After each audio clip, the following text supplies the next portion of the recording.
Bonsoir mes chers amis, très très heureux de vous retrouver après une petite interruption. Et évidemment, comme je l'ai fait juste avant l'enregistrement, dédié ce cours à l'élévation de l'âme de ma maman, Myriam Flora Batsara.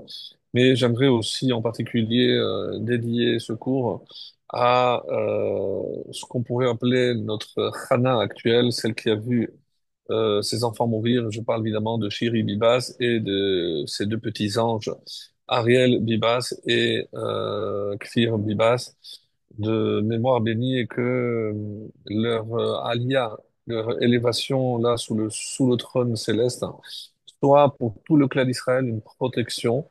Et comme les deux portent quelque part le nom, Kfir c'est un lionceau et Ariel c'est le lion de Dieu, eh ben, qui représente Yehuda, qui représente la royauté, eh ben, que la couleur de leurs cheveux également, comme vous le savez, David Ameller était roux, eh ben, que ce soit des signes précurseurs de la venue du fils, du descendant direct de David Ameller, le Mashiach, pour pouvoir assister à Triat Ametim, la résurrection, de retrouver tous nos êtres chers très très vite autour du Mashiach Be'ezrat Hashem.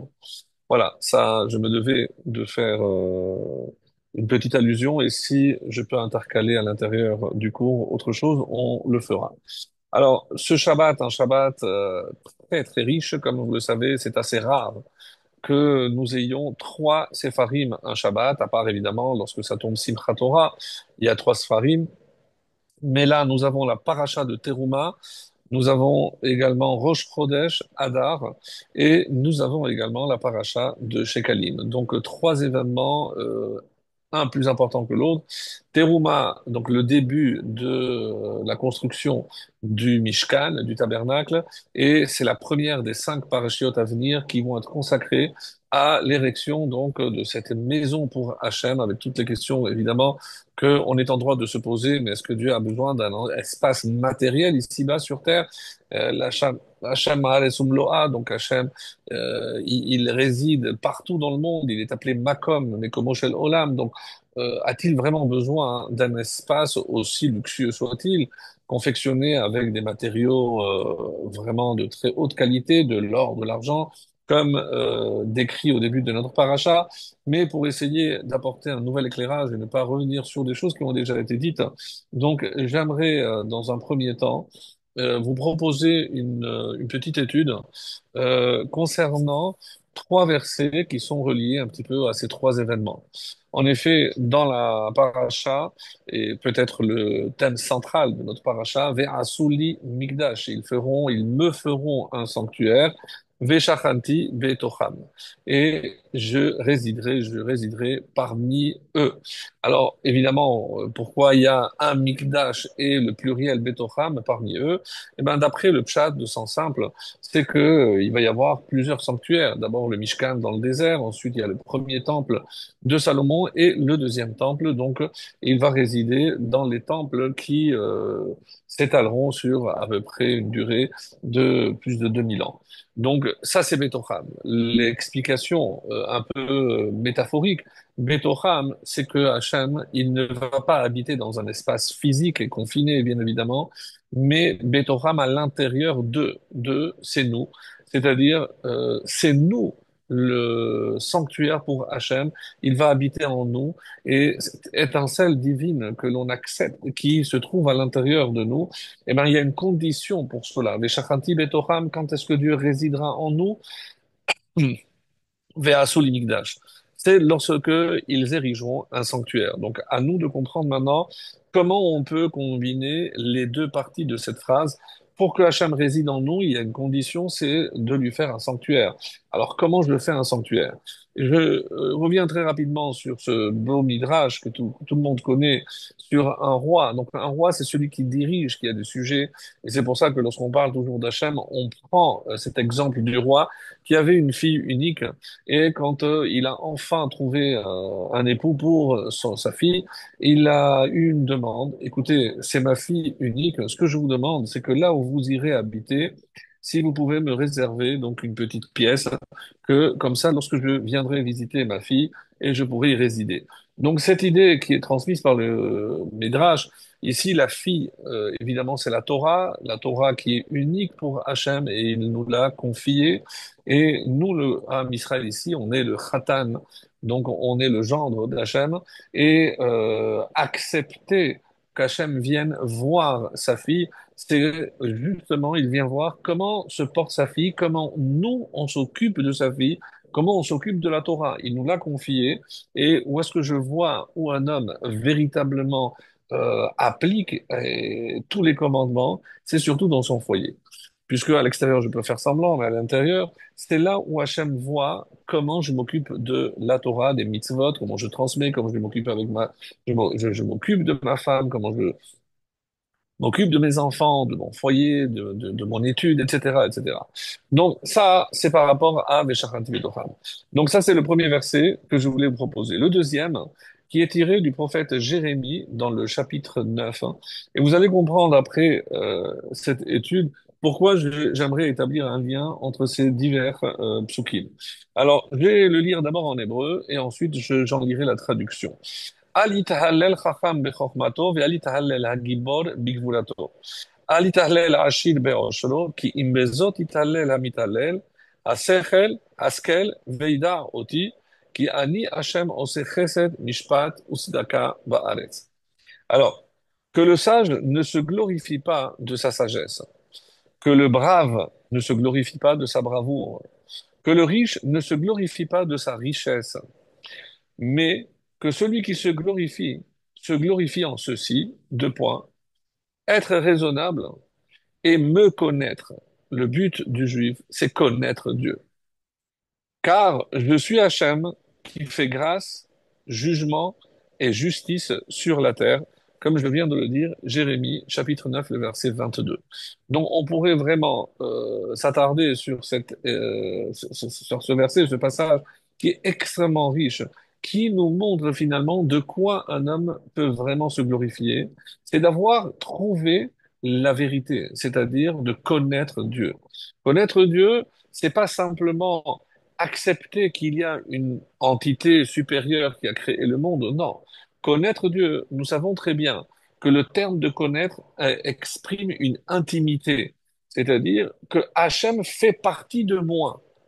Quand je disais Ve'asuli Mikdash, comment je peux moi faire un Mikdash pour Hachem, un sanctuaire, c'est lorsque j'ai compris que je dois moi m'approcher et connaître Dieu, comme c'est marqué, Bechol derachecha da'eru. Dans toutes tes voies, tu dois connaître Dieu.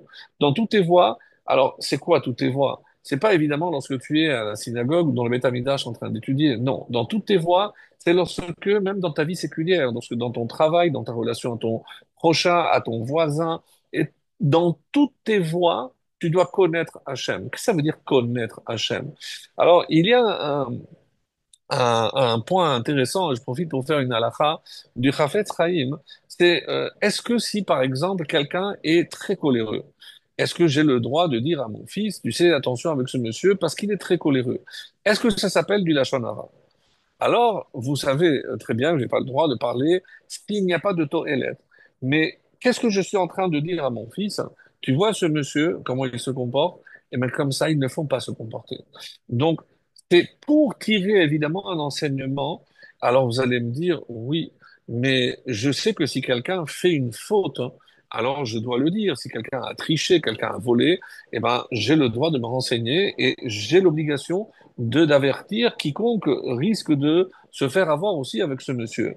Mais où est-il marqué qu'il est interdit d'être ka'asan, d'être coléreux? Alors, qu'est-ce que vous allez me dire? Puisque c'est pas écrit nulle part. Oui, mais évidemment, les Chachamim vont dire que celui qui se met en colère, c'est comme s'il faisait Avodazara. Oui, c'est comme si, mais il ne fait pas Avodazara. Mais pourquoi la colère est condamnable? Parce que ça fait partie des midot d'Israël. Donc, quelqu'un qui se met en colère, eh ben, c'est quelque part, et c'est ça ce qui est difficile, et c'est pas une faute parmi les transgressions de la Torah, mais il n'est pas digne d'être un membre du peuple juif. Donc imaginez, donc si j'ai le droit, d'après la halakha, comme le Chafetz Chaim le précise, de le dire à mon fils, hein, c'est parce que c'est pas pour parler du mal de ce monsieur. Je dis, tu vois ce monsieur, tu as vu comment il crie, comment il s'énerve, eh ben, il ne faut pas faire comme ça. Alors, évidemment, attention, parce que si je prends un exemple de quelqu'un d'extérieur, qu'un jour, il ne vienne pas me reprocher, mais toi aussi, tu te mets en colère. Donc, on doit être extrêmement, extrêmement attentif. Donc, garder son calme dans toutes circonstances, c'est évidemment quelque chose de très difficile. Alors, ça, c'est connaître Dieu. Connaître Dieu, c'est avoir une relation intime de telle sorte que moi, avec Hachem, on ne fait qu'un seul. C'est pour ça que ce terme est utilisé pour l'union intime entre l'homme et la femme. Vayeda Adam et Chava Ishto. Parce que ils font un seul. Ve'ayu le basar echad. Donc, ça, c'est la notion de da'at qui fait partie de mon être. Tant que je n'ai pas intégré la divinité en moi, je ne pourrai pas être un mikdash, un sanctuaire pour Hachem. Donc, on va voir par la suite. J'aimerais juste terminer sur le troisième paragraphe que j'ai choisi. Et comme vous le savez, Betzalel, dans la paracha, ça va être le chef d'orchestre, en quelque sorte, de l'érection et la construction du Beth Amikdash. Donc, Betzalel, qui avait une notion, il connaissait les permutations de toutes les lettres, c'est ce qui lui permettait de créer tous les objets nécessaires pour le tabernacle, pour le Mishkan.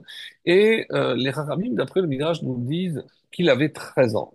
13 ans, évidemment, pour nous, c'est l'âge de la bar mitzvah.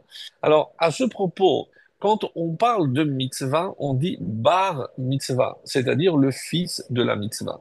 Et quand on parle de avera, donc quelqu'un qui se laisse aller à une transgression, alors c'est curieux, vous allez comprendre que même dans le langage hébreu, il y a toujours un enseignement d'une extrême profondeur.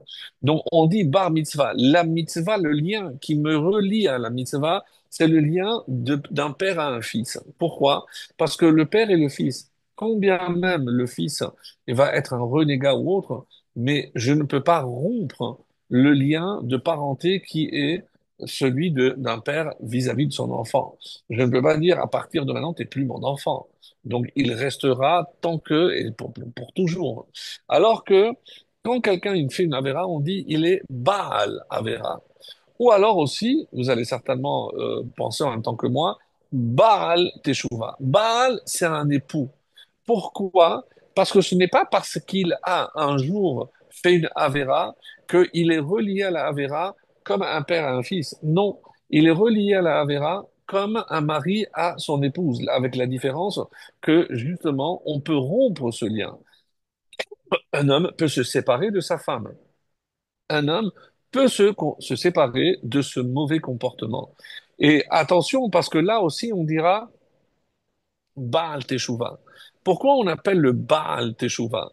Parce que, attention, ne crois pas que parce que maintenant tu as fait Teshuvah, c'est fini, tu es à l'abri et jamais plus tu vas dévier ou tu vas tomber dans les fautes, dans les mains de la transgression. C'est inconcevable. Quand on utilise le mot Baal, c'est toujours cette relation. Évidemment, on espère qu'un couple vivra éternellement jusqu'à, comme la formule le dit, que la mort les sépare. Mais bah, ça reste toujours fragile. Et comme on va le voir avec l'exemple que je vais donner dans la paracha, ceci pour que l'on comprenne, mes amis, que ce n'est pas parce que quelqu'un a fait échouva que ça y est, on est sûr et certain qu'il est rentré dans le bon chemin et il n'y a plus rien à craindre. Non, il y a toujours ce risque. Comme Baal Avera, il y a aussi Baal Teshuvah. Par contre, pour la mitzvah, Bar mitzvah, c'est le fils de la mitzvah, parce que c'est la mitzvah qui m'engendre. Et la relation que j'ai avec la mitzvah, c'est comme un père et un fils. C'est justement inaliénable. Je ne peux pas défaire ce lien-là, c'est impossible. Alors, le troisième verset, puisqu'on parlait justement de bar mitzvah, de 13 ans de Betzalel, c'est une phrase que le bar mitzvah commence à dire le jour où il met les tefilines. Et pour bien marquer que une mitzvah comme les tefilines, évidemment, elle est cruciale, puisque c'est ça ce qui marque son entrée dans le monde des mitzvot, pour ainsi dire. Et au moment où il tourne la lanière sur le doigt, sur le majeur, donc à trois reprises, il apprend à dire trois phrases qui sont tirés du prophète Hoshea, Osée, et qui disent Ve'elastich li le'olam, ve'elastich li betzedek u'mishpat u'chesed u'brachamim, ve'elastich li be'emuna, ve'yadata et Hashem. Alors, celui qui ne connaît pas par cœur, eh ben, il se met devant le livre et au moment où il tourne, il lit ces phrases. J'en lis la traduction. Je te fiancerai à moi pour toujours, Léolam. Je te fiancerai à moi en justice, en jugement, en pitié et en miséricorde. Je te fiancerai à moi en fidélité pour que Veyadat et Hachem, pour que tu connaisses Hachem. Et là, curieusement, on termine encore par la connaissance de Dieu. Donc, c'est tiré donc du prophète Osée, je disais, deuxième chapitre, verset 21. Donc, et la même conclusion que tout à l'heure, c'est la connaissance de Dieu.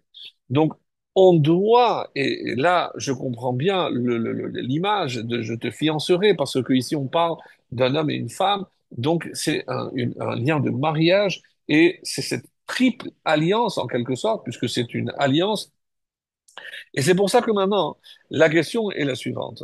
Le premier verset, quand Hachem, il dit, vous me ferez un sanctuaire. Évidemment que tout le monde dit, mais on sait très bien, comme c'est marqué, Hashamaim ve'aretz lo yechalkelucha. Même le ciel et la terre ne peuvent pas te contenir. Avki abayit azeh, alors quoi? C'est Moshe qui dit cette phrase. Quoi? Mais le ciel et la terre, dans son immensité, ne peuvent pas te contenir, Hachem, puisque Hachem est au-delà de tout ce que l'espace représente. Alors, qui m'abayit azeh, tu vas me faire croire que maintenant cette maison pourra te contenir. Amar Shlomo Ameler, c'est le roi Salomon qui utilise cette phrase. Encore un problème supplémentaire. Kechume itechem teruma.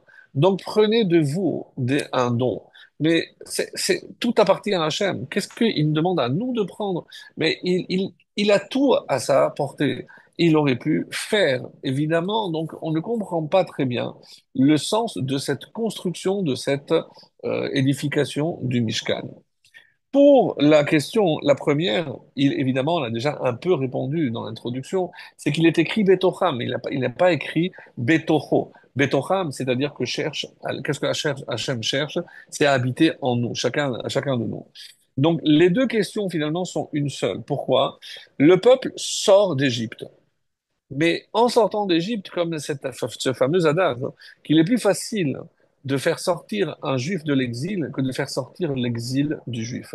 Donc le juif sort de l'exil, mais avec un esprit encore asservi à tout ce qu'il a connu en Égypte, même s'il n'a passé que 2 siècles. Imaginez, nous, on dit, on passe ça va bientôt faire 2000 ans.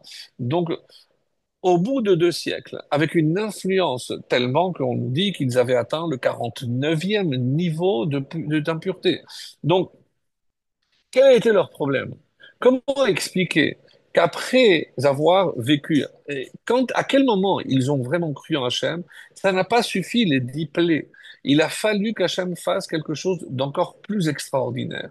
Et c'est pour ça qu'on parlera presque de la 11e plaie. On parle bien sûr de l'ouverture de la déchirure, plus exactement, Kélirat, la déchirure de la mer, où enfin nous avons cette expression Vaya Aminu Bashem Moshe Avdo. On a enfin atteint ce niveau de Emouna tant espéré, tant attendu.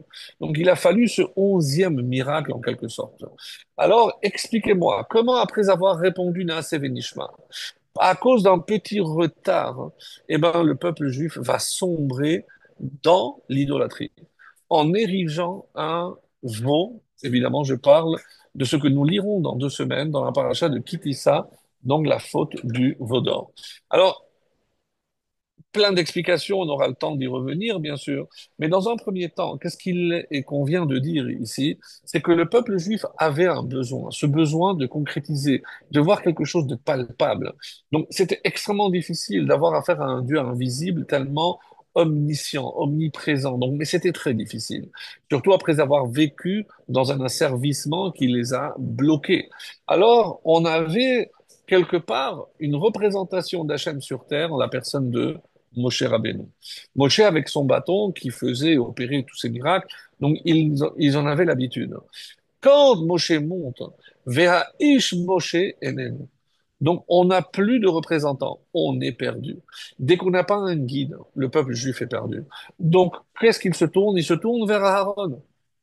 Et Aaron fais-nous un représentant. Ici, le terme d'Elohim, il ne cherche pas à remplacer Hachem. C'est pour ça qu'on ne considère pas véritablement comme une faute d'idolâtrie. Quoi qu'il en soit, on ne va pas trop détailler ce soir, mais c'est simplement pour comprendre que comment Hachem va essayer de réparer cette faute-là, eh ben, en leur demandant d'ériger un sanctuaire, c'est-à-dire le Mishkan. Ah, si vous me dites, mais la paracha de Teruma et de Tetzavé viennent avant la faute du Vaudor, alors oui, donc cette marloquette en Ramban, Rashi, d'autres qui pensent que En Mukdam ou Meuchar, en français, il n'y a pas avant et après, littéralement, il n'y a pas d'ordre chronologique. Donc peu importe si on a raconté le fait de construire le tabernacle avant même que la faute ne soit prononcée dans la Torah, Magdim Refoua Lamaka, on peut dire que Hachem a déjà prévu la réparation par rapport à la faute. D'autres disent non. Quand est-ce qu'on parle de la terouma? Juste après Matan Torah. Parce qu'il fallait un récipient, il fallait un réceptacle. Donc, comment j'allais maintenant garder cette Torah? Il fallait un endroit. Donc, dès qu'on a reçu la Torah, boum, direct terouma. On va soubi Aaron. Donc, pour faire un arche, où est-ce qu'on va entretenir, entreposer cette Torah? Donc, il fallait tout de suite. Et ça, c'est ceux qui détiennent la théorie que c'est pas lié forcément à la faute du voleur. Vient Abravanel avec véritablement un coup de génie. Et il dit, mais ils ne sont pas en contradiction. Parce que si je dis que le Mishkan, donc par rapport au Aaron, par rapport à l'arche, était là pour contenir l'arche, qu'est-ce qui s'est passé au moment de Matan Torah? Eh ben, au moment de Matan Torah, lorsque Moshe descend le 17 Tammuz, donc, et on devait recevoir l'ordre de construire l'arche, mais qu'est-ce qui se passe? Il brise les tables. Donc, s'il brise les tables, il n'y a plus besoin de Mishkan. Donc, pas de Mishkan. Donc, le Mishkan avait une raison d'être tant qu'il y avait les tables. Dans la paracha de Kitissa, Moshe casse les tables, il n'y a plus besoin de Mishkan. Et quand est-ce qu'on va recevoir l'ordre de construire le Mishkan? Certains, dans le Midrash d'ailleurs, nous dit, c'est le jour de Kippour. Pourquoi le jour de Kippour? La troisième fois où il a monté 40 jours, il redescend avec les deuxièmes tables. Ah, maintenant on a les nouvelles tables, donc tout de suite il faut reconstruire le Mishkan. Donc, véritablement, une réponse extraordinaire d'Abravanel qui finalement essaye de concilier les deux. Et c'est vrai qu'il y a une forme de réparation. Alors, tout le monde n'est pas d'accord avec cela, parce qu'on dit que en quoi c'est une réparation par rapport à la faute elle-même? Eh ben, tout simplement parce que on va faire aussi une représentation dans le Mishkan. Cette représentation, évidemment, consiste en ces deux figures dont on va essayer de parler aussi ce soir, les chérubins, les kérouvim, qui étaient pour Sim Kenaphaïm. Je vais juste lire très rapidement ce passage, mais je voudrais terminer donc avec ce que j'avais démarré. Alors, quand Dieu dit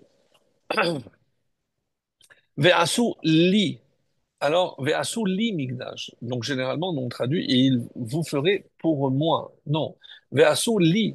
Donc si moi je vous ai créé, Bereshit bara, alors, il y a un Zohar très intéressant qui dit qui c'est qui a été créé d'abord, les nations ou Israël? Alors, j'entends pas vos réponses, mais j'imagine que vous allez dire Israël. C'est faux. C'est faux. Comment je le sais? Parce qu'il y a un verset qui dit que au début est sorti Esav, ve'acharechen yatsa Achiv, et après cela, il est sorti Yaakov. Donc, les Chachamim voient ici une allusion magnifique, ve'achare, et après quoi? Chen. Chen, c'est Kaf et Nun, 20 et 50. 20 et 50, c'est 70. Quand est-ce qu'Israël apparaîtra? Après 70. C'est quoi 70? Les 70 nations. Oui, alors, mais comment vous dites alors Bereshit, c'est pour Réchit, pour Israël que Dieu a créé le monde? Oui. Sauf Maaseh, ce qui a été créé à la fin, Bemachashavat et Chila, correspond au début de la pensée. Donc, à qui Dieu a-t-il pensé d'abord? À Israël. Mais dans les faits, quand est-ce qu'il a été créé? Après les nations. Et donc, c'est intéressant et c'est extrêmement important, je ne vais pas m'attarder là-dessus, mais pour que l'on comprenne que Israël est venu à la fin. Donc, quelque part, nous, on est venu pour apporter une réparation au monde. Donc, L'eau n'a pas écrit Betochom et Betocham. Et quand est-ce que je peux appliquer Veshachanti Betocham? Dans quelles conditions Hachem peut vraiment résider en nous? Alors, on va voir, c'est le deuxième passage. Qu'est-ce qu'on avait dit? Attention, de quoi tu vas te glorifier. Si tu penses que c'est ta richesse, ton intelligence, ta force, ta bravoure, ben, personne ne peut se glorifier de ce que je viens de citer. Ni par rapport à la richesse, ni par rapport à la bravoure, ni par rapport à l'intelligence, ni par rapport à rien du tout. La seule raison qu'un homme ne peut glorifier, de te glorifier, c'est par rapport, comme il l'a dit, et je le dis, je suis Hachem qui fait grâce, jugement, justice sur la terre. Et donc, et qu'est-ce que je te demande? Toi, en quoi tu peux te glorifier en étant, et en hébreu, c'est Haskel, réfléchis bien, sois raisonnable, veilleda oti, et connais-moi. Donc, quand est-ce que Hachem va décider de résider en nous, c'est lorsque nous, on aura fait ce pas de connaître Dieu, d'avoir une intimité avec Hachem, à travers l'étude, à travers la pratique, à travers des pensées pures, à travers des mots qui construisent, qui ne détruisent pas. Ça, c'est ce que Hachem attend de nous, pour que nous, on soit ce sanctuaire pour lui. Alors, Vaimale otoruach Hashem. Donc, comme il est dit par rapport à Betzalel, d'où lui venait cette sagesse, cette intelligence pour, mais qui lui a donné ce roi? C'est évidemment, Vaimale oto Hashem l'a rempli de cet esprit qui lui permettra de comprendre et de confectionner tous les ustensiles du Mishkan. Donc, Gam et Amalek lo nitzach Israël bigvurat Adam. Attention, parce que même Israël, quand vous voyez que Amalek, on n'a pas vaincu bigvurat Adam par la force, par la bravoure de l'homme. On n'a pas choisi le plus fort, Yehoshua, à diriger les opérations. Mais de quoi s'agit-il? Qu'est-ce qui a fait qu'on a eu le dessus? On n'a pas gagné puisque cette bataille continue et c'est pour ça qu'on fait le lien avec Amalek et avec Rosh Chodesh Adar, bien sûr. Donc, qu'est-ce qui a fait qu'on a mené, comme le texte le dit, Ve'ayak Hashem Moshe heri mediado. Quand Moshe levait les mains, alors tout Israël regardait vers le haut, et à ce moment-là, qu'est-ce qui a marqué Israël? Bigvurat Adam, Moshe heri mediado, Israël panu Hashamayim. Donc, lorsqu'on a compris que notre force vient d'Hachem, que notre seule chance d'avoir la victoire et de remporter sur Amalek, cet être indéfinissable, cette entité qui n'est là que pour nous faire du mal. Donc, Amalek, on l'a déjà souvent rappelé, il apparaît quand on sort d'Égypte. On n'a rien fait à personne. Pourquoi? Parce que tant qu'on est asservi, il n'y a pas de problème. La terre d'Israël était désoccupée, ils n'ont qu'à aller eux. Mais dès que nous, on sort, ah là, il n'est pas question que ces Juifs aillent. Et chaque fois qu'il y a une possibilité qu'Israël s'installe sur sa terre, donc Amalek montrera ses griffes. Ça peut paraître, ça peut passer par le Mufti avec des conciliabules, avec Hitler, il marche mauvais zichro, Amalek ici à la sortie. Peu importe. Ou Amalek, évidemment, à l'époque de Purim, où il n'était pas question qu'il revienne pour reconstruire le deuxième temple. Donc ça, c'était le but ultime de Amalek, nous empêcher de reconstruire le temple et de revenir sur la terre d'Israël. Donc ça n'a pas changé, mes amis. Amalek a toujours le même objectif. Et même si maintenant, grâce à Dieu et vraiment, Baruch Hashem, on est de retour, on est ici, eh ben, on va nous contester, on veut encore nous chasser, on veut encore, avec moult mensonges et des témoignages, mais qui sont un plus erronés que l'autre, prétendre qu'ils étaient là avant, que ce pays leur appartient, mais que des mensonges, qu'il n'y a que l'Europe pour avaler d'ailleurs, soit dit en passant. Quoi qu'il en soit, ici, Amalek, c'est son travail. Donc, qu'est-ce qu'il nous faut? Lever les yeux vers Hachem. Ne pas oublier que c'est Hachem qui nous protège. Alors, à ce propos, parce qu'on a eu évidemment une semaine difficile avec le retour des petits Bibas, et moi j'avais entendu une image très forte que j'aimerais partager avec vous. À savoir, lorsque nous avons dans le Birkat Amazon, tout le monde sait que le Birkat Amazon est composé de 4 bénédictions. Mais oui, mais la halakha dit que si jamais j'ai un doute si j'ai fait Birkat Amazon ou pas, j'en fais que les trois premières. Et pourquoi les trois premières? Parce qu'à l'origine, Birkat Amazon était composé que de trois brachot, et c'est pour ça que le petit résumé que l'on fait quand on mange mésonotes ou des fruits d'Israël ou du vin, c'est Me'en Shalosh, le résumé des trois. Le résumé des trois, c'est-à-dire le résumé du Birkat Amazon. Donc, et comment je le sais? Baruch Ata Hashem, Bonne Yerushalayim, Amen. Donc, ce Amen était la fin du Birkat Amazon. Viennent les Chachamim de Yavne et ils vont instaurer une quatrième bénédiction. Cette quatrième bénédiction, comme vous le savez, s'appelle Hatov Vehametiv, le bon et celui qui permet de faire le bien. Dans quel contexte cette bracha a-t-elle été instaurée? Alors, vous allez évidemment être un peu choqué, mais il s'agit de la révolte contre les Romains après la destruction du temple, et il restait un bastion qui s'appelait, une ville qui s'appelait Bétar, qui était peuplée, d'après le Talmud, par pas moins de 1 million de Juifs, hommes, femmes et enfants, bien sûr. Après la révolte, les Romains ont décidé de saccager cette ville et les descriptions qui sont faites dans le Talmud vraiment nous font hérisser les cheveux. On dit que les pattes des chevaux étaient entièrement submergées tellement le sang coulait. Évidemment, là-bas, c'était avec des épées et des haches, donc il y avait du sang partout. Et toute la ville de Bétar a été décimée. C'est une des raisons pour lesquelles on jeûne aussi le 9 Av. Donc, il a fallu attendre des mois. Alors, imaginez, donc c'est un 9 Av en plein été. Imaginez la canicule en plein désert et tous ces cadavres qui jonchaient toutes les rues de Bétar. Donc, un miracle s'il en est. Après des mois, les Romains autorisent enfin les quelques Juifs rescapés de donner sépulture. Ils retournent à Béthar et là, ils n'en croient pas leurs yeux. Après tous ces mois passés avec la chaleur torride qui régnait dans le désert, les corps étaient intacts et ils ont pu évidemment donner une sépulture à tous ces cadavres. Et on a instauré une bénédiction à Hatov Ve'ametiv, Dieu qui est bon parce qu'il a maintenu les corps, il métive et il nous permet de faire le bien. Mais excusez-moi, mais si vous m'aviez demandé mon avis, si on avait assisté, comme j'avais dit ce matin, à une mini-résurrection, si on avait vraiment vu ces cadavres se lever, peut-être pas tout Israël, mais au moins ces Juifs qui avaient trouvé une mort atroce, eh ben, on aurait pu dire à tort et à métive. Mais juste pour la sépulture, parce qu'on a pu les ramener à terre, eh ben, on a instauré une bénédiction. Vous savez dans quel autre cadre je fais cette bénédiction? Si j'ai goûté un vin et que maintenant je passe à un vin supérieur, je fais Hatov vers Métiv. Il faut évidemment qu'il y ait quelqu'un pour répondre, que je bois avec quelqu'un, parce que ça exprime la joie. Mais je suis en train d'enterrer des gens et je fais une bracha à Tov et à Métiv. C'est la quatrième bénédiction du Birkat Amazon.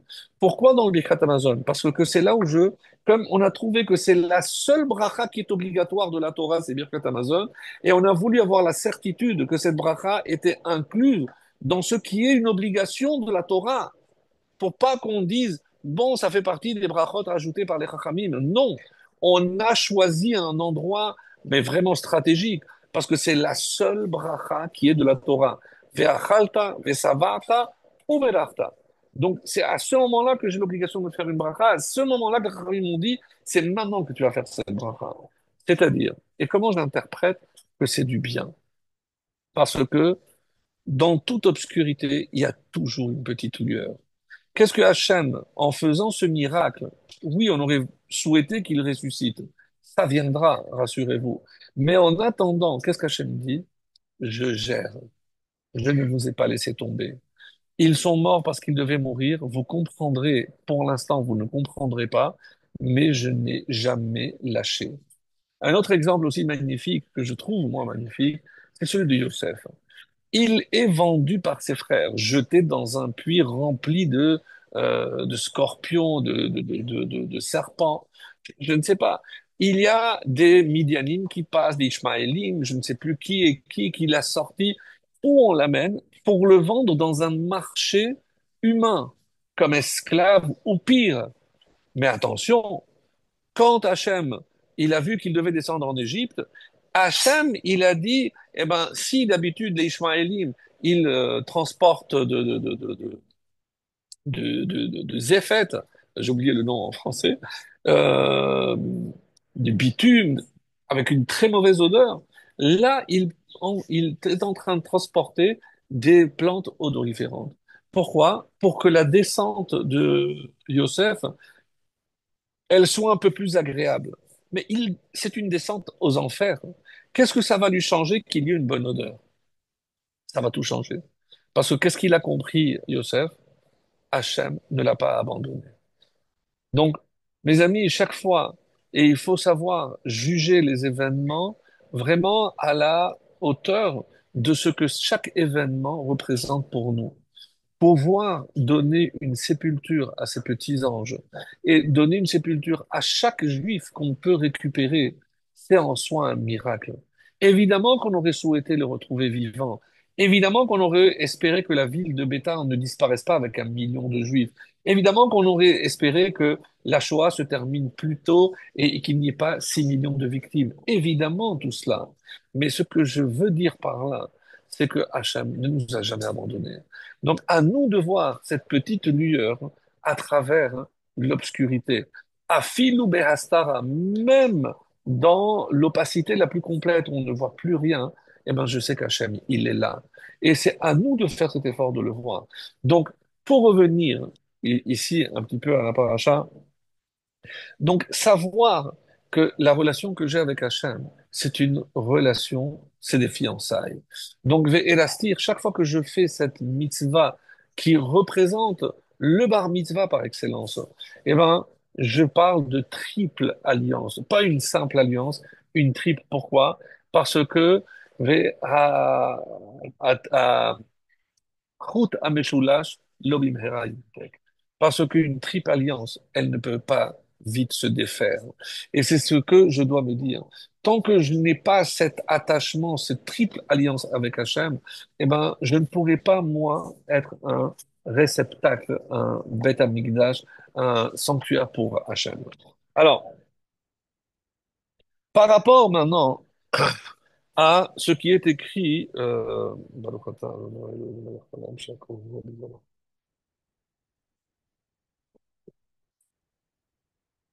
au début de la paracha, hein. Si vous vous rappelez, on avait parlé une fois de ce thème-là. Quand on compte le nombre de matériaux nécessaires pour l'érection du tabernacle, on dit Veikru teruma met kol ish, et quoi par exemple? Mais voilà ce qu'il faut prendre. Or, argent, cuivre, laine azur, pourpre écarlate, lin et poil de chèvre, peau de bélier, teinte en rouge, peau de tarrache, bois d'acacia, de l'huile pour l'éclairage, des aromates pour l'huile d'onction et l'encens aromatique, des pierres de joam et des pierres d'enchâssement pour le éphod et pour le pectoral. Alors, je compte et je trouve 15. Or, lorsque que je regarde Rachi, combien il dit, et c'est ce qui est étonnant. Donc, Rachi va nous dire qu'il y avait 13. Bon, vous allez voir. Alors, comment on s'en sort? Alors, il y a plusieurs explications. Une de Rehem, Rabbi ou Mizrahi, un commentaire sur Rachi, et qu'il dit, eh ben, si déjà je considère que la laine, il y a trois couleurs, mais ça reste la laine. Donc la laine azur, mais il y a aussi la laine pourpre et la laine écarlate. Donc si j'enlève, puisque c'est aussi de la laine, j'enlève deux, je retombe sur le chiffre de 13. D'autres disent non, parce que la laine azur a une fonction, la pourpre a une autre fonction. Donc c'est pas ça. Un autre avis nous dit non. De quoi on parle ici? Des pierres de Shoah et des pierres d'enchâssement, comme c'est marqué ici. Donc, Avne Shoam et Avne Milouim. D'enchâssement, c'est que pour le éphod. Pourquoi? Parce que ça, personne ne pouvait les apporter. On dit que Hachem les a envoyés avec la manne au Nessiim, donc au prince de chaque tribu. Donc ça, c'est pas un don que tout le monde pouvait faire. Donc si j'enlève ces deux types de pierres, les pierres de Joam, les pierres d'enchâssement, donc sur 15 moins 2, ça fait aussi 13. D'autres disent non, une autre opinion dit non, il y a une autre façon aussi de compter 13. Tout ça pour donner raison à Rachid. Et pourquoi? Parce que de tous ces ustensiles, de tous ces matériaux, tous étaient nécessaires pour la construction du Mishkan, sauf deux. Deux qui ne font pas partie de la construction. Lesquels? Eh ben, on parle ici de l'huile. parce que c'est clairement dit, la Mahor, c'est pour l'éclairage. C'est une fois que tout est terminé, une fois que la menorah est faite, alors je vais utiliser l'huile pour l'éclairage. Mais ça fait pas partie de la construction. Et une fois que tout est fini, eh ben, il faut aussi confectionner une autre huile, c'est Shemen HaMishra pour l'onction. Mais ça fait pas partie. Donc, si j'enlève l'huile de l'éclairage et l'huile d'onction, j'enlève deux, il reste 13. Donc, toutes les opinions sont vraies, tout est bon. Et ma question est pourquoi il faut qu'on revienne ou sur 13 ou sur 15? Pourquoi on est en désaccord? Alors, Rachid dit dans le chapitre 25, et c'est au verset, pardon, au verset 2. Donc, si vous voyez ce que Rachid dit au verset 2, Yafrishu mon nedava,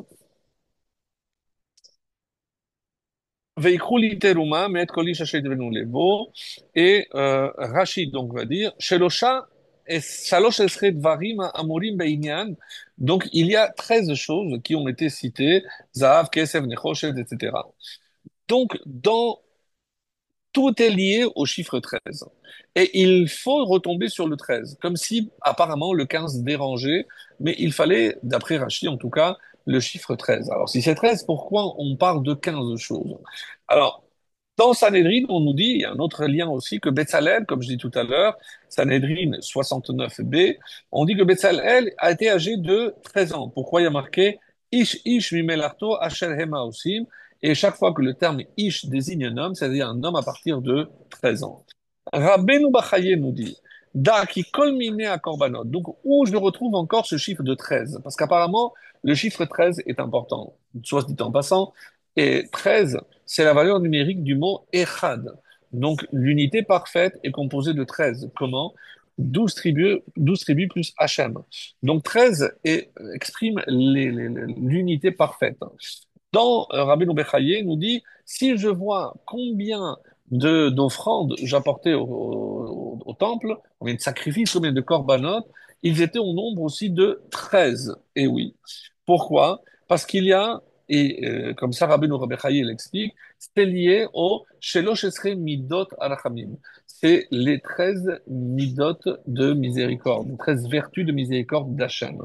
Donc c'est extrêmement important que l'on retrouve ce 13, parce que si je dis que la fonction entière du Mishkan, c'était faire preuve de miséricorde pour pardonner la faute du Vaudor, donc il fallait que quelque part il y ait aussi une allusion à ces 13 midot de Rahamim qui, justement, nous prouvent qu'Hachem était prêt à nous pardonner. Et la Torah, hein, donc on parle aussi. Voilà, les 13 korbanot, comme je disais. Alors, il y a Hamisha mehen ba'ot mikemach. Il y en a 5 qui sont faites à partir de la farine. La minchat soled, minchat matreshet, machavat, halot et rekikim.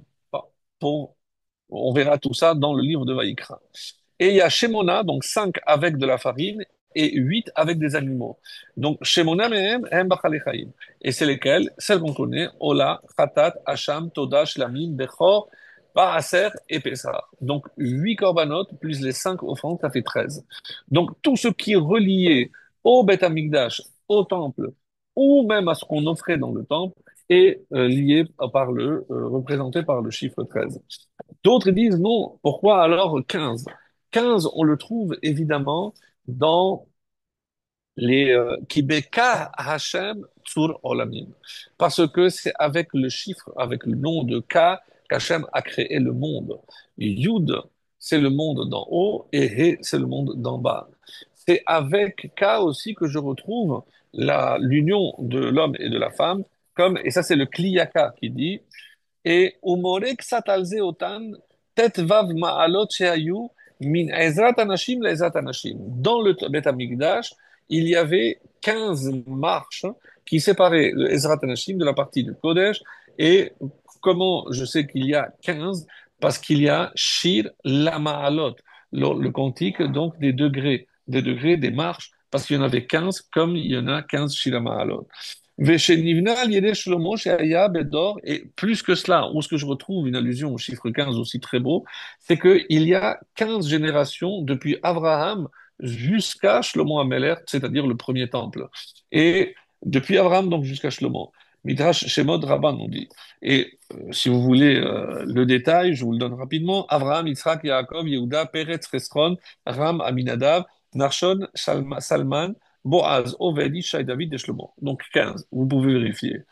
וכתבו מפרשים שגם האדם שנקרא עולם קטן בנוי על תבנית ציור. זה ish, et comment, pourquoi? Parce que l'homme aussi est, en quelque sorte, il représente cela. Comment je le vois? Parce qu'on dit ish i isha, qui beka Hashem. Dans ish, le Yud, et dans Isha, le He. Donc ça aussi, c'est la création de l'homme parfait avec un couple. Donc autrement dit, on dit ici que c'est avec le Yud et le He qui représente le 15. Donc nous avons également Emet, Veyatzi, Benachon, Vekayin, Viyachar. Il y a 15 vav, 15 jusqu'à ce qu'on dit après le schéma. Donc que ce soit le 13 ou que ce soit le 15, donc on voit que pour des raisons extrêmement, encore une fois, très profondes, il fallait que tout le Mishkan tourne autour de ces deux chiffres. Alors, Kol Yehudi, le rabbi dit, Kol Yehudi ou Mishkan ou Mikedash lo yidbarach. Donc la question qu'on avait posée, on sait que chaque juif est un sanctuaire pour Dieu. Comme c'est marqué, Ve'asu li mikdash ve'sharati betocham. Ukshem shebemikdash hayu shlosha diurim. Et on sait très bien que de quoi était composé le Mishkan, le Bet HaMikdash plus tard, c'est la même chose. Il y avait donc la Hazara, l'extérieur, là où on offrait les korbanot. Ensuite, le Kodesh, là où il y avait la table, la menorah, et l'encens. Et après, il y avait le Kodesh HaKodashim où il y avait le Aaron. Car Bemikdash Aprati Shel Kol Adam, eh ben, le rabbi fait un parallèle avec chaque homme. Et il dit, Azara Sheba Amad Mizbeach Achitzon, donc là où il y avait le Mizbeach en cuivre à l'extérieur, c'est quoi? C'est Avoda Shel Chitzoniyut Halev. C'est tout ce que l'on fait extérieurement. Donc c'est à l'extérieur de l'homme. HaKodesh Bo'omed Mizbeach HaPenimi, donc là, la partie plus intérieure, c'est à Avoda Shel Pnimiut Halev. C'est là, c'est ce qu'on fait avec l'intériorité du cœur. Vekodesh HaKodashim Bo Nimtza Aaron, et là où il y avait le Aaron, l'arche, ou Bechinat HaYechida Sheba Nefet Shei Tamid Shlema, ou Ba Lo Sholetet Yad HaOyev.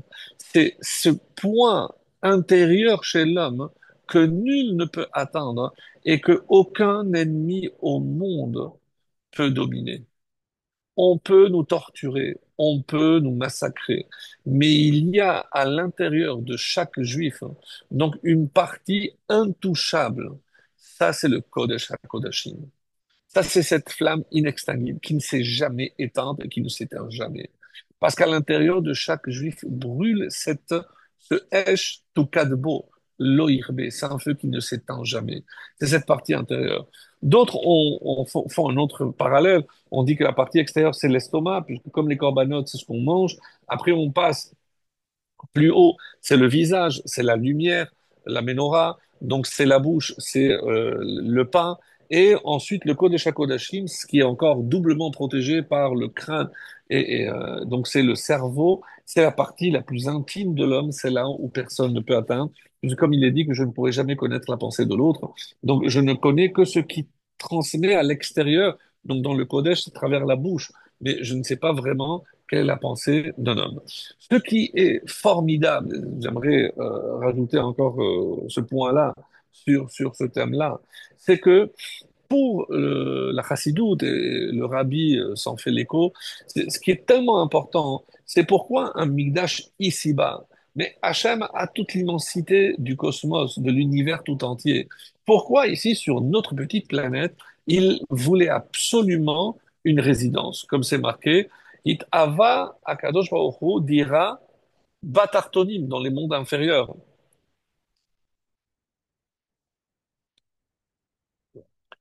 Quelle différence? Ça ne suffisait pas tout ce qu'il avait en haut, pardon, dans les mondes supérieurs. Non.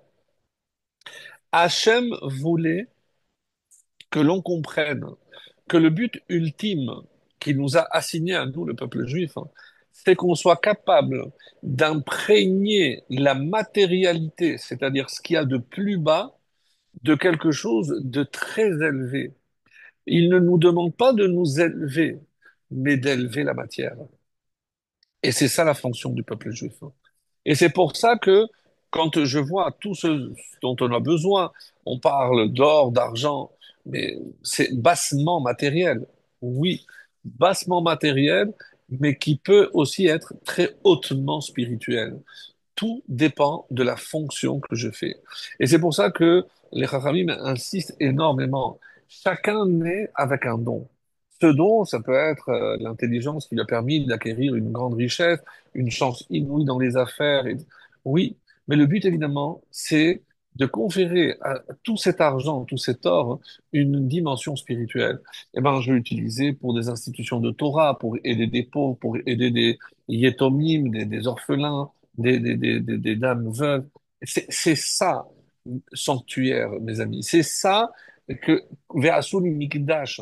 Ve'asuli Mikdash, c'est avec quoi? Mais avec la matérialité. Je ne te demande pas de monter sur le Tibet et de faire de la méditation. Pas du tout. Ce que je te demande, c'est d'ici bas. Il a voulu une dira ici-bas, dans la matérialité la plus matérielle. Aujourd'hui, grâce à la science, bon, je dis aujourd'hui, mais ça fait déjà quand même quelques décennies, on sait qu'il y a une énergie qui se trouve même dans l'inanimé, dans le bois, partout. Il y a l'atome. Et on sait très bien à quoi peut conduire la fissure de l'atome. Donc, et ça peut dégager une énergie colossale. Comment expliquer que dans tout ce qui existe, il y a justement ce noyau? Eh ben, c'est ça l'énergie divine. C'est ça l'énergie dont Dieu parle, qu'il a imprégné toute la création ici-bas de sa présence. Donc, à nous de le découvrir. Et c'est pour cela que quand le rabbi ici donne un exemple, on a parlé de 13 et de 15.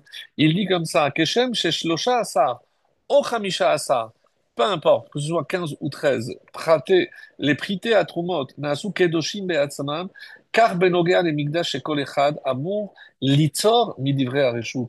C'est-à-dire, tout le monde a la capacité de lui, il a de l'argent, il va le consacrer. Lui, il a un don pour apaiser les gens qui souffrent, eh ben, il va être volontaire pour ceci. Lui, il a une capacité de transmettre incroyable. Alors, il va faire des shurim de Torah, il va rapprocher les gens.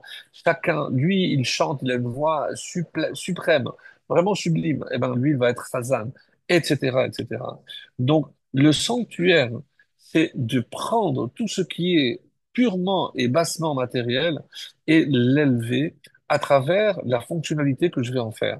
Et c'est comme ça que le Rachid dit, L'omaspik misaher minihu la misra bedrachim Sheinam Kshirot. Évidemment que ça ne suffit pas déjà qu'on soit honnête dans notre commerce. Et la tarita avodaï shebe misra atzmo yogash elokut. Mais comment on peut être capable de sentir de la divinité même dans le commerce? Et c'est ça le défi du juif.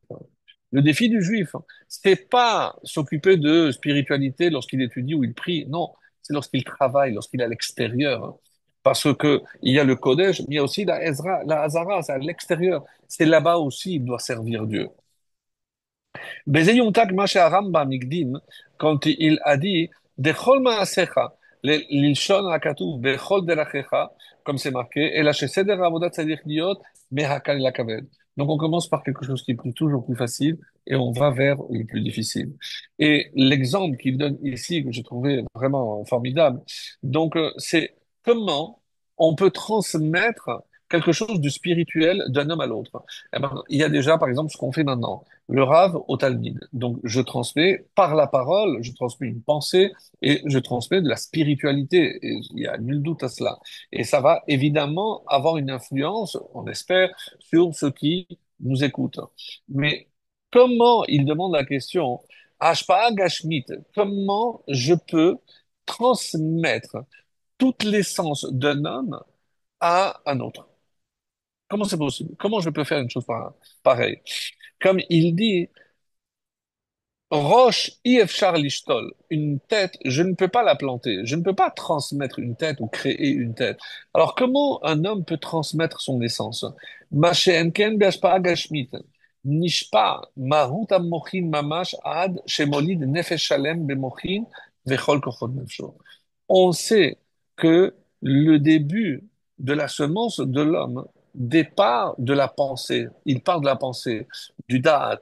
Et là, à travers la goutte qu'il va transmettre, il transmet toute l'essence de cet être à naître. On sait très bien qu'on a parlé tout à l'heure de l'énergie, mais on sait aujourd'hui que c'est grâce à l'ADN. Tout ce que vous voulez. Mais comment expliquer qu'à travers une simple goutte, eh ben, j'ai toute une entité, une personne, un être humain va être créé. Évidemment, la femme va faire son travail, mais tout est déjà concentré, tout dans quelques cellules. Alors, comment imaginer une chose pareille? Pourquoi Hachem a fait que justement l'être ne peut être créé qu'à partir de quelque chose de purement matériel? Parce que c'est ça le but de la création. S'il a créé tout ce monde avec tout ce décor qui n'est autre que matériel, c'est pour qu'on puisse y lire la divinité, la spiritualité dans tout ce qui nous entoure. Ce n'est pas difficile lorsque on est plongé dans les Talmuds, dans la Torah, lorsqu'on étudie. Évidemment que c'est facile. Mais comment, dans le monde qui m'entoure, je suis capable d'éclairer, d'apporter cette lumière, de montrer cette lumière cachée d'Hachem à l'intérieur de la création. C'est à moi d'apporter cette lumière. Et je voudrais, pour terminer les propos de ce soir, revenir, comme je le disais, Toby, tu peux éteindre. Quand on a parlé du Aaron, voilà comment la Torah, je dis très rapidement donc en français directement, ils feront une arche en bois d'acacia de 2 coudées et demie de longueur, 1 coudée et demie de largeur et 1 coudée et demie de hauteur. Tu la recouvriras d'or pur à l'intérieur et à l'extérieur. Tu la recouvriras, puis tu feras sur le haut une couronne d'or tout autour. Zerzahav Saviv. Tu mouleras pour elle 4 anneaux d'or et tu les placeras aux 4 coins, 2 anneaux sur son premier côté et 2 anneaux sur son deuxième côté. Tu feras des barres de bois d'acacia et tu les recouvriras d'or et tu introduiras les barres dans les anneaux sur les côtés de l'arche pour pouvoir porter l'arche avec elle. Les barres resteront dans les anneaux de l'arche, elles ne pourront pas en être retirées. Tu placeras dans l'arche le témoignage que je te donnerai. Et enfin, tu feras un couvercle d'or pur, c'est la caporette, de 2 coudées et demie de longueur et 1 coudée et demie de largeur. Tu feras 2 kérouvim en or par martelage, tu les feras des 2 extrémités du couvercle. Et fais un kérouv depuis l'extrémité d'un côté, un kérouv depuis l'extrémité de l'autre, et c'est du couvercle que vous ferez les kérouvim à ces 2 extrémités. Les kérouvim auront des ailes déployées vers le haut, couvrant le couvercle de leurs ailes, et leurs visages tournés l'un vers l'autre. Vers le couvercle seront dirigés les visages des kérouvim. Tu placeras le couvercle sur l'arche depuis le haut, et dans l'arche, tu placeras le témoignage que je te donnerai. C'est là que je te donnerai rendez-vous et que je te dirai de dessus le couvercle, d'entre les 2 kérouvim qui seront sur l'arche, tout ce que je t'ordonnerai pour les enfants d'Israël. Parce que la voix sortait d'entre les chérubins. Alors, évidemment, on va pas tout traiter ce soir, mais en tout cas une petite partie par rapport à ce qui est dit ici. On ne sait pas que représentaient ces kérouvim, qu'est-ce que ces kérouvim représentent et pourquoi il en a fallu 2.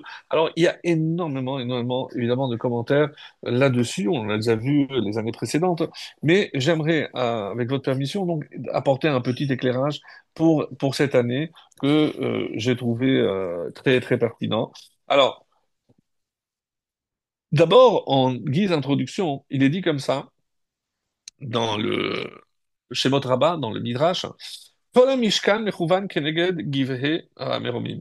Donc, le Mishkan est une représentation des mondes supérieurs. Comme c'est marqué dans le Midrash, Rabbi Berachia Patach, Lecha Hashem hagedula v'hagevura v'tiferet v'netzar. Donc il y a une correspondance entre ce qu'il y a en haut et ce qu'il y a en bas. Et tout ce que Hachem a créé en haut, il l'a aussi créé en bas. Terafim omdim, les mata atzeshitim omdim. Donc les deux se tiennent. Ici on parle de poutres.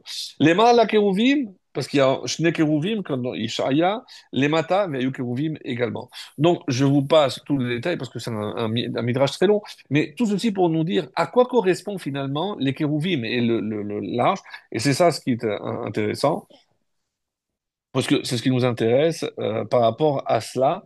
Euh, les là qui c'est Hachem, en haut il y a le trône céleste, les mata qui c'est Kavod, Marom, Mirishon, Mekom, Mikdusho, les là, donc on dit comme ça que le Aaron représente, les kérouvim en tout cas, la caporette, représente le qui c'est Hakavod. Et ça, c'est quelque chose de formidable. Comme ça, c'est marqué.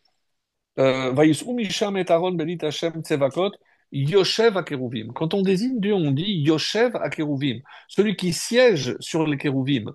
On a vu dans le texte de la Torah que Hacham il parlait d'entre les kérouvim, mais Yoshev kérouvim, c'est comme si c'était sa résidence permanente. Donc ces fameux kérouvim.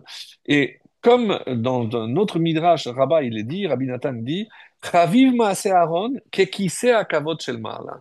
Donc pour Hachem, le Maaseh Aaron, l'arche est aussi précieuse que le Kiseh HaKavod. Comme c'est marqué, Machon shiftecha pa'alta, she'amigdash el mala mechuvan keneged bet hamikdash. Donc le Bet Hamikdash d'en haut, et c'est pourquoi Hachem n'utilise pas le Bet Hamikdash d'en haut, tant que le Bet Hamikdash d'en bas n'est pas. Vers Aaron, donc ça c'est par rapport au Bet Hamikdash, et le Aaron est keneged hakiseh, c'est l'équivalent du Kiseh HaKavod. Donc, c'est extrêmement important de comprendre ce parallèle, c'est-à-dire que le Aaron correspond au Kiseh Hakavod. Le Kiseh, généralement, pour un roi, c'est de là où il règne. Donc, comme c'est le symbole de la Torah et le Aaron, on a dit que l'arche, c'était justement pour contenir, je ne pouvais pas placer la caporette avec les kérouvim tant qu'il n'y avait pas la Torah dedans. S'il n'y a pas de Torah, il n'y a pas de kérouvim, il n'y a pas de shrina, il n'y a rien. Que les choses soient bien claires. Donc, maintenant, il y a aussi un autre passage très beau, c'est la question qui est posée, c'est quoi ces kérouvim? Alors c'est vrai qu'on parle des kérouvim au début de la création, on a vu ça les années précédentes, mais deux guémarotes différentes, où une, on nous parle d'enfants, et important de comprendre pourquoi les enfants, parce que les enfants étaient censés être les garants de la Torah, mais parce que l'étude la plus pure, c'est l'étude des enfants, et tant qu'il n'y a pas, ou alors tout simplement, comme certains disent, pas forcément le visage d'enfant, mais c'est le maître et élève, c'est l'échange, l'étude. S'il n'y a pas, et si un face à l'autre, s'il n'y a pas d'étude, le monde ne tient pas. Sans étude de la Torah, im lo beriti, yomam valaila, ukot shamayim va'aretz lo samti. Donc, s'il n'y a pas, eh ben, le ciel et la terre cesseraient d'exister. Donc, cette étude permanente, et c'est pour ça qu'il y en a deux, parce que c'est l'étude en chavruta, en duo, donc en binôme, comme on a l'habitude de dire, mais c'est ça qui fait et qui préserve et qui garde la Torah, et surtout qui maintient le monde. Donc, pourquoi les enfants? Il y a un lien extrêmement intéressant. On dit que quand Mordechai s'est baladé, combien d'enfants, combien d'élèves il y avait? 22 000. Donc, c'est curieux ce chiffre de 22 000. Donc, nous, on a parlé de Yeshiva de Rabbi Akiva, 24 000. On a dit que c'était énorme. Pour comment on peut avoir 22 000 élèves? Que représente le chiffre 22 000? C'est la tribu de Lévi qui comptait 22 000. Et que représente la tribu de Lévi? Le Mishkan, la Avoda, autrement dit la Shekhinah. Donc c'est pour nous dire qu'est-ce qui a préservé le peuple juif à l'époque de Mordechai et de Purim. C'est justement, mes amis, c'est l'étude et la transmission de la Torah aux enfants. Donc comprendre que tant qu'il y a transmission du père à son fils, de l'élève à son, du maître à son élève, donc tant qu'il y a cette transmission, la Torah est préservée, le peuple juif est préservé et donc le monde est maintenu. Et c'est ça ce qu'on doit se dire. On ne peut pas imaginer l'importance de cet événement qu'on appelle Purim, où on dit que c'est une nouvelle acceptation de la Torah qui a eu lieu. Et c'est pour ça que Purim, on dit que c'est une fête, on va conclure avec ça tout à l'heure, que c'est une fête qui ne disparaîtra jamais. Parce qu'elle contient tout. Dans Purim, il y a toutes les fêtes. P de Pessah, Vav Vesukot, on a dit Resh, c'est Rosh Hashanah, Mem, c'est Matan Torah, Yud, c'est Yom Kippour. Donc, dans Purim, il y a toutes les fêtes. Et puisqu'il y a eu un jugement, il y a eu une pénitence, il y a eu une délivrance. Donc, je trouve tout tous les symboles. Et c'est pour ça que si je garde Purim, c'est comme si je gardais en fait toutes les autres fêtes, parce que toutes y sont. En tout cas, ce que chacune de ces fêtes représente.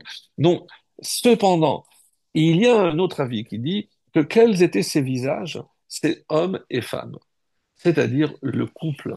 Et là, encore une fois, très intéressant, c'est dans un ouvrage qui s'appelle Tafnat Parnea de Rabbi Eliyahu Gutmacher, Zecher Tzadik Livracha. Il a écrit que dans tout exemple, il faut évidemment saisir l'exemple, mais surtout le nimshal, ce que j'apprends, la parabole que je vais tirer, la morale de l'histoire. Ben, concernant les kérouvim, c'est aussi pourquoi on nous dit qu'il y avait une apparence masculin et féminin. Donc on doit comprendre d'abord, c'est que si on nous dit que c'est homme et femme, c'est que je dois apprendre quelque chose de cela. Autrement dit, la relation entre l'homme et la femme, donc du couple, eh ben, c'est ça ce que je dois comprendre parce que on parle souvent la différence entre shne et shnaim. Donc shnaim keruvim. Donc souvent, lorsque on dit shne, shne, c'est deux, c'est pour nous dire qu'ils sont identiques. Par exemple, on sait dans plusieurs exemples que, par exemple, les deux trompettes devaient être égales, les deux boucs ils devaient avoir la même stature, la même couleur, la même valeur. Donc, il y a toujours, chaque fois qu'il y a deux, le chiffre 2 précisé dans la Torah, alors que j'aurais pu deviner. Si j'avais dit Seirim, eh ben, le minimum du pluriel, c'est 2, donc j'aurais deviné que c'est 2. Mais quand on dit 2, c'est pour me dire qu'ils sont identiques. Donc, mais ici, on dit Shnayim Keruvim. On dit deux, mais pas en forme de Shnayim. Ça veut dire qu'il y a une différence entre eux. Ben, si je parle de maître et élève, je comprends de père au fils, je comprends. De mari et de femme, je comprends aussi qu'ils se ressemblent, mais ils restent différents. Et c'est ce qu'il dit. Tenaïmhem, c'est-à-dire Zachar et Nekeva. Donc lui avec sa mission et elle avec sa mission. Et c'est ce qu'on est en train de dire ici. C'est que Haïcha Kshera Oha Osa Retson Bala. Comment je définis une femme Kshera? C'est celle qui accomplit la volonté de son mari. Mais comme c'est marqué dans Tana des Béliarons. Et la Gemara donne un exemple magnifique et on devrait peut-être un jour l'étudier plus en profondeur. C'est dans Baba Metzia, la page 59a. Qu'est-ce qui est dit? Ishtecha nemucha, si ta femme est plus petite, gachon velachesh la. Alors baisse-toi et susurre à son oreille. Qu'est-ce que le Talmud veut dire par là? C'est-à-dire, un homme doit toujours se mettre à la hauteur de sa femme. Évidemment, c'est pas ici au sens propre du terme, au sens figuré. Susurrer, ne jamais crier à son épouse, se mettre à son niveau, lui dire des mots qu'elle peut entendre, se mettre à sa hauteur, ne pas te croire que parce que tu es plus grand, parce que tu es supérieur, pas du tout, te baisser, te mettre à son niveau, humble, accepte et remercie tout ce qu'elle fait pour toi. C'est ça ce qui est extraordinaire. Au rêve et ishto kegufo, il doit aimer sa femme comme son propre corps, mais mechabeda yoter migufo. Mais il doit l'honorer et la respecter plus qu'à lui-même. Opnehem ish el achiv. Et on dit que les deux visages étaient tournés un vers l'autre. C'est aussi entre le mari et la femme. Des fois, il y a des tensions. Évidemment, il y a des tensions pour chez tout le monde, il y a des tensions, mais Ufnehem labayit. Et leur visage était vers la maison, vers l'intérieur. Léolam lui est tagav. Qu'est-ce que ça veut dire ici? Ne jamais tourner le dos. Même avec des périodes difficiles, rester face à face. Ne pas tourner le dos, ne pas accepter une discussion et de trouver une solution. Et on dit que les deux étendaient leurs ailes, déployées comme on l'a dit, c'est-à-dire que les ailes, c'est le symbole d'élévation. On cherche toujours à s'élever ensemble. Ensemble, on doit faire des efforts. Mais ils font un avec la caporette. On dit d'ailleurs que Moshe, il a eu un problème. Il n'a pas compris, par exemple, pour la menorah. Pour la menorah, il ne comprenait pas comment ben, je vais tout jeter et il va sortir toutes les formes. Pour lui, donc, si je dois donner une forme, il faut que je table, il faut que je façonne, il faut que je... Oui, mais on dit que c'est au niveau des enfants, au niveau de l'éducation. Donc l'éducation ne se fait pas seule. C'est ce qu'on dit que Moshe n'avait pas compris. Comment je vais juste jeter l'enfant et dans la potion magique, et il va sortir un surhomme. Donc, il n'a pas compris. Parce que pour lui, l'éducation, c'est un effort constant. Et évidemment que Dieu lui a donné raison, et c'est pour ça que Moshe n'a pas compris. C'est ça ce qu'il n'avait pas compris pour que nous aussi on comprenne. Donc pour revenir, El hakaporet iyu pena keruvim. Donc les deux chérubins étaient penchés et regardaient la caporette. Mais à travers la caporette, qu'est-ce qu'ils regardent? La Torah. Autrement dit, pour chaque question sur la vie qu'un couple se pose, sur quoi on doit se baser, sur quoi on doit tenir, sur la Torah. Vehem sochichim bechanvehem el hakaporet, la asot la hetzel. Et avec les ailes, ils font, qu'est-ce qu'ils font? Ils font de l'ombre à la Torah. Qui betzel chorma, betzel kesef, comme Kohelet. Parce que c'est à l'ombre de la sagesse. La sagesse ici de la Torah. Meshubadim la hazara veletmicha batorah. Parce qu'on doit soutenir la Torah. In belimuda, que ce soit par son étude, beidut alimud, ou encourager ceux qui sont capables d'étudier, ve'im becheskata, ou pour la maintenir. Donc, ça, c'est une explication très belle du Tzafnat Parnea. Je rajoute maintenant celle du Malbim, qui dit qui sont maintenant ces deux kérouvim? C'est ceux qui accomplissent la mitzvah. Puisque comment je maintiens la Torah, c'est par ceux qui l'étudient et surtout ceux qui l'accomplissent. Et c'est pour ça qu'ils sont liés aux deux louchot. Et pourquoi il y a deux kérouvim? Parce qu'il y a deux pierres.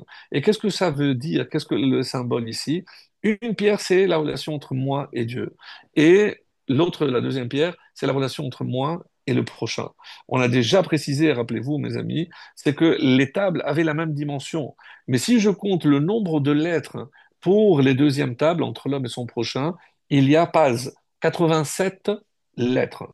Donc, si on soustrait à 620, il reste 533, si je ne me trompe. Donc, expliquez-moi comment sur deux pierres identiques, il y a 533 lettres et ici 87. Tout simplement, les 87 étaient plus grandes. Parce que Dieu veut nous faire comprendre, mes amis, que pour lui, c'est plus important la relation entre l'homme et son prochain. Et c'est ça ce qui est écrit ici.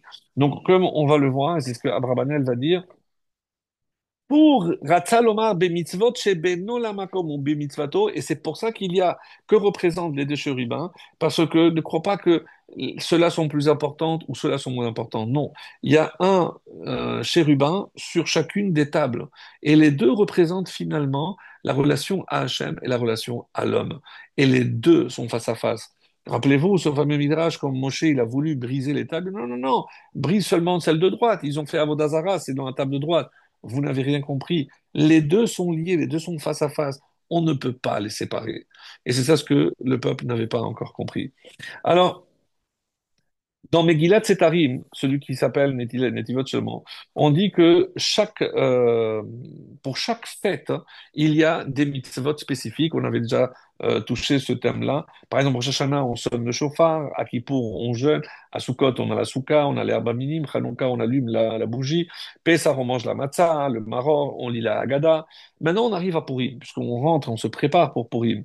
Nitztavinu, il y a 4 mitzvot. Et c'est curieux parce que ces mitzvot, il y a deux et deux. Deux pour Hachem et deux pour l'homme. C'est-à-dire, qu'est-ce que je fais? Shtaim ben Adam lamakom, je lis la Megillah et je festoie, je fais un repas avec des livrets Torah, avec la nourriture. Ça, c'est le mishté. Et deux entre moi et mon prochain, c'est Mishloach Manot et Matanot Lavionim, envoyer des cadeaux et aussi donner des dons aux pauvres. Et qu'est-ce que ça représente? C'est les deux tables. C'est la seule fête où il y a une telle parité, en quelque sorte, entre les lois vis-à-vis de Dieu et vis-à-vis de l'homme. Parce que pour Purim, elle est complète, il y a tout, et en double, de là et de là. Alors, et c'est comme ça qu'il est marqué dans le Midrash, par rapport aussi aux filles, mais comme il se fait tard, je vais juste à la conclusion, et c'est dans un livre qui s'appelle Rikrelev, hein, un contemporain qui est mort il y a quelques dizaines d'années ici à Yerushalayim, qui s'appelait Rabbi Arielev Heyman. Il a dit qu'il y a trois couronnes. Ça, nous savons, la couronne de la Torah, la couronne de la prêtrise et la couronne de la royauté. Et apparemment, c'est Léa qui a mérité les trois, puisque Moshe Rabbeinu, il a donné la Torah, Shevet Lévi, qui a reçu la Kehuna, et Issachar la Torah, et Kehuna donc à Aaron, et Malchut à David. Donc tout apparemment appartient à Léa. Mais il dit non, c'est faux. Parce que aussi Rachel a eu trois couronnes, la Torah, quand? À l'époque de Mordechai et Esther, parce que c'est précisément de sa descendance que la Torah a été acceptée de plein gré. Donc, ça va compléter. Et c'est pour ça que dans la Megillat en route, hein, qu'est-ce qui est dit là-bas en parlant des deux femmes euh, dans, donc on parle de Lavad et ses deux filles. euh, bon, moi, je trouverai plus loin. Ah voilà, pardon. Yiten Hashem et Aïcha haba'a. On parle à Boaz lorsqu'il a épousé Ruth. Yiten Hashem et Aïcha haba'a el betecha kerachel uchlea. Et c'est curieux parce que Hashem te donne cette femme qui vient maintenant dans ta maison comme Rachel et comme Léa. Et on fait passer Rachel avant Léa.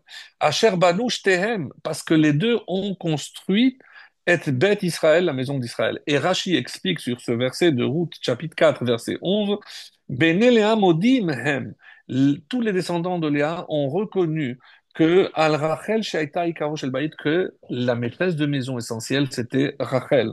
Et pour ça, comment je le sais? Parce qu'ils ont fait passer Rachel avant Léa. Si Rachel n'avait pas donné les simanim, Léa n'aurait pas eu d'enfant. Léa n'aurait pas eu tous les trois couronnes. Donc c'est grâce à Rachel que même Léa a hérité. Mais le Rav Rikrelev va plus loin en expliquant qu'à l'époque de Mordechai et d'Esther, c'est là où apparemment donc, on a eu les trois. Moshe Rabbeinu, donc apparemment d'après ce qu'on a dit, et si on fait attention, quand on a reçu à l'époque de Mordechai et d'Esther, Keter Kehuna par rapport à qui? C'est par rapport à Pinchas. Et Pinchas, on dit que tous les grands prêtres sont sortis de Pinchas. Et comme on le sait, Pinchas, c'est le fils de El-Hazar à Cohen. Et El-Hazar, il a épousé une petite fille de Yosef qui est fille de Rachel. Donc Pinchas aussi grâce à Rachel. Et pour Keter Malchut, par quoi on a commencé? Mi Yoshua bin Nun Shayalo Din, Yoshua était considéré comme un roi, et Shaoul aussi, qui est de la tribu de Binyamin, qui est aussi de la descendance de Rachel.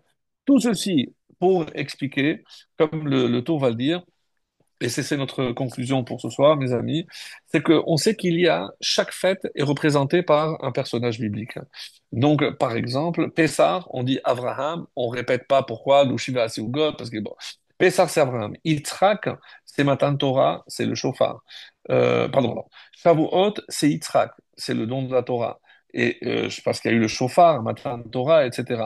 Sukkot, c'est Yaakov, ça on le savait. Après, le Chikrelev explique. Et on a deux fêtes supplémentaires qui sont Hanouka et Purim. Alors, par qui, à qui on va faire correspondre, et c'est ça, c'est très beau. On dit que Hanouka, c'est par rapport à Léa, et Rachel par rapport à Purim. Alors, on dit comment c'est possible? Alors, on dit, Shemonat Yeme Hanouka Keneged, pourquoi 8 jours de Hanouka? Ce sont les 6 enfants de Léa et les 2 enfants de Zilpa, sa servante. Ça fait 8 enfants comme les 8 jours de Hanouka. Magnifique. Après, on dit Chameshet Yeme Purim. Droit, 5 jours de Purim, mais Purim ne dure qu'un jour ou 2 jours. Oui, bon, comme vous allez le voir cette année, c'est sur Jérusalem, c'est Purim Meshoulash, c'est déjà sur 3 jours, vendredi, samedi et dimanche. Mais la lecture de la Megillah, comme c'est marqué dans la Mishnah, elle pouvait être lue le 11, le 12, le 13, le 14 ou le 15. Donc, ça pouvait durer jusqu'à 5 jours pour Purim. Et alors, quel rapport avec Rachel? Eh bien, justement, parce que Rachel, elle a eu Binyamin. Yosef laisse la place à Ephraim et Ménaché, plus les deux fils de Bilha, ça fait 5. Donc, Purim, c'est Rachel. Et alors, quand on dit que toutes les fêtes seront annulées, Bethélim, Vimea Purim aele lo ya'avru. Mais la fête de Purim ne cessera jamais. Vezichram lui assouf mizaram, et ça ne quittera jamais ses descendants, comme c'est rapporté dans le Midrash. Alors, par rapport à Rachel, parce que sans Rachel, Léa n'aurait rien eu. Mais qu'est-ce que On apprend de Rachel, c'est le vitour, savoir laisser la place. Elle a mis en avant l'importance de la relation à l'autre, avant soi-même, alors que elle était prête à renoncer à tout. Et c'est comme ça que ça se termine. Chanukah sheneged Léa, mitafien b'mitzvat sheben adam lamakom. Chanukah, puisque c'est Léa, c'est entre l'homme et son prochain. Qu'est-ce qu'on fait? C'est spirituel, on allume. Il n'y a pas de nourriture, il n'y a pas. Donc c'est spirituel, on fait le Hallel, c'est que du spirituel. Mais pour Purim, il y a surtout Mishloach Manot et Matanot Laevionim. Donc, et quel est le but de ces deux mitzvot? C'est pour, comme c'est marqué, les harbot, pour multiplier Shalom, la paix, Ahava, l'amour, Arva, la fraternité, et Re'ut et l'amitié. Et avec la Megillah et la Séouda, c'est comme ça que cette fête symbolise l'union parfaite entre les mitzvot vis-à-vis d'Hachem et les mitzvot vis-à-vis de mon prochain. Et c'est comme ça que je comprends que c'est Kérouvim qui exprimait finalement cette perfection et où se trouve Hachem entre les deux. Lorsqu'on aura compris que les deux sont indissociables, qu'on doit s'occuper des mitzvot vis-à-vis d'Hachem comme les mitzvot vis-à-vis de notre prochain, alors très très bientôt, on écoutera la voix qui sortira des kérouvim et qui s'adressera en disant, venez tous, on rentre à la maison au troisième Beth Amikdash.